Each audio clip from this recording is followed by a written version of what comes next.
Chapter 20, Episode 9. That was the look at the camera thing. Artemis had enjoyed her little adventure into the big city. There wasn't much that had interested her, but she was pleased with herself that she had managed the wild environment. The sounds and smells had been a little hard on her nerves. The sights were surprising, but not shocking. She had a pretty good idea what to expect, and it wasn't that long ago that she had lived in a city with her parents. She wondered what had happened to them. Her grandmother didn't talk about them. She was not very clear about anything beyond the farm for most of the time Artemis had lived with her. Grandpa sometimes went to the city, but never took Artemis. The one thing Artemis really enjoyed about her trip was talking to people, and that is why she decided not to leave her fishing spot when she heard someone hiking through the woods. She had various ways of fishing. On hot summer days, she usually used her underwater bow and arrows. It required goggles for vision, and other than that, just the adjustment of water being slower than air. An underwater arrow was made of metal instead of wood. It was better if they were a little heavy. But today she wasn't naked and submerged. She had her short leather pants and a vest on, an array of weapons, and her fishing spear. It was not an easy way to fish. It was, however, very rewarding. She was in up to her knees when she heard the sound of the hiker stop moving. Artemis knew she was being watched. She also had her eye on a fairly big fish. She had a flash look to see a girl watching her. She spared the fish and held it up on the spear. "Are you hungry?" "Are you talking to me?" Artemis looked up and smiled at the somewhat stunned girl. "I'm a pretty good cook." The girl stood with her mouth open, watching what to her looked like a savage spear fishing. "It's just a short walk. We can pick up a few things from the garden on the way." Artemis stepped out of the river and walked up to the girl who contemplated running, but her legs wouldn't work. "I'm Artemis. I live here. Up until recently with my grandmother. She's dead now. It's just me." "Who are you?" "I'm Carla. I live in Nederland with my parents." "You are on a pretty good hike today." "Yeah, the farthest I've come on my own." "Come, we are practically neighbors." Carla still wasn't certain if it was a good idea. The wild girl seemed more than a little eccentric. She looked down the path she had come from, but that would be rude. She turned around to see that Artemis was already going the other direction, barefoot with a fish on a stick. Fuck it. She hurried to catch up. "I've never seen someone spare a fish." "How do you catch your fish?" "My mother or father goes to the supermarket and points their finger at one lying on crushed ice." They didn't talk until they got to the clearing where the house and barn stood. "This is where I live, with the goats and chickens, and sometimes a cat. I can show you around if you want after we eat." Artemis walked around the deck to the kitchen door, pulled the fish off her spear, and pulled the screen door open with her foot. Carla sat at the kitchen table for a few minutes and watched Artemis clean a fish and prepare a lunch. "Can I look around?" "Wherever you want." While Artemis cleaned and prepared the fish, Carla looked around the house. It wasn't a big house, but Carla had never been in one like it. There was no telephone, no fridge, no television, no computer. She expected a deer head on the wall, but there wasn't one of those either. There were some potted plants. She had noticed the cat on the balcony. She saw that everything was old. "Who did the paintings?" "I did. I like them." Carla took a Reader's Digest from the shelf from 1969 and leafed through it. She had never seen one before. She noticed no other magazines or newspapers. There were several old books, an old sewing machine. "Do you sew?" "Sometimes. I made what I'm wearing."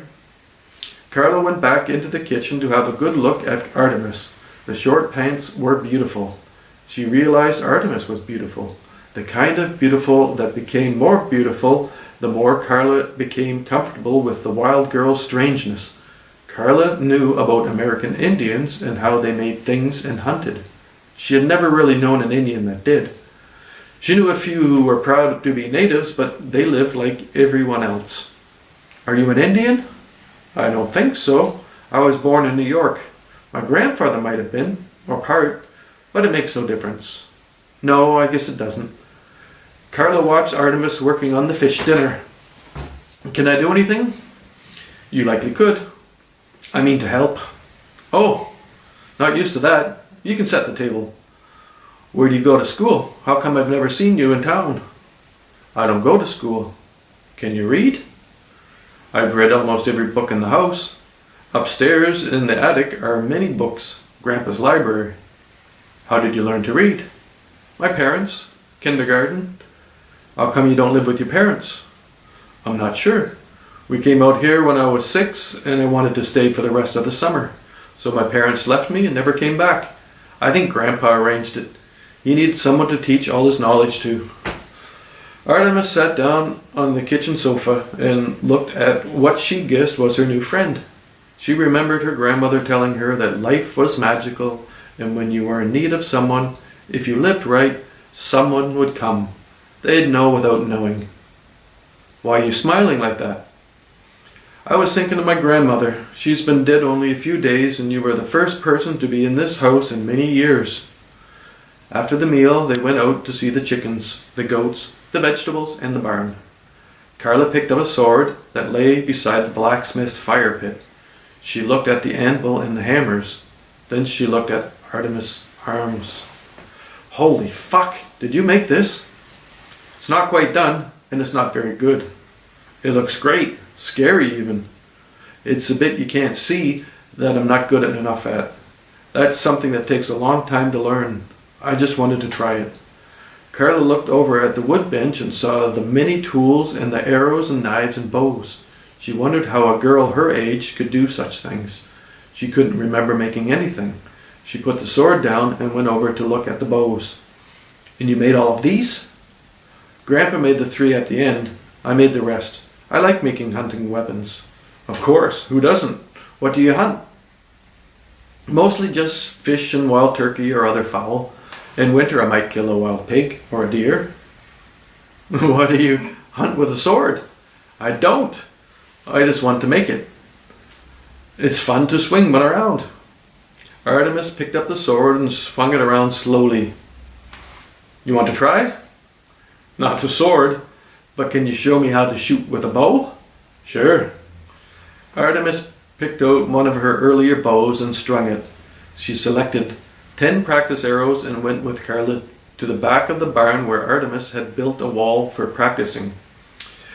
I'll shoot one so you can see. Stand like this. Keep your arms bent just a little. The feather should be pointed out if you aren't in a hurry. Doesn't really matter. Don't hold the arrow up at the front. Hold the tips of your fingers so and gently let the arrow fly. Artemis tied a leather arm guard onto Carla's left arm and stuck a leather piece over her fingers of her shooting hand. She explained every detail again while she adjusted Carla's stance in her arms. Carla didn't really hate her boyfriend, the one who had just dropped her for someone sluttier, but she did imagine his head on the wall as she listened to the soft voice of Artemis whispering as if she was actually in her head. Her 9 arrows were nowhere close to the one Artemis had shot in the middle of the circles, but they were in the wall. Her second round was a little better. Her third even better, and her fourth was terrible. My arm is killing me. Not as much as it will tomorrow.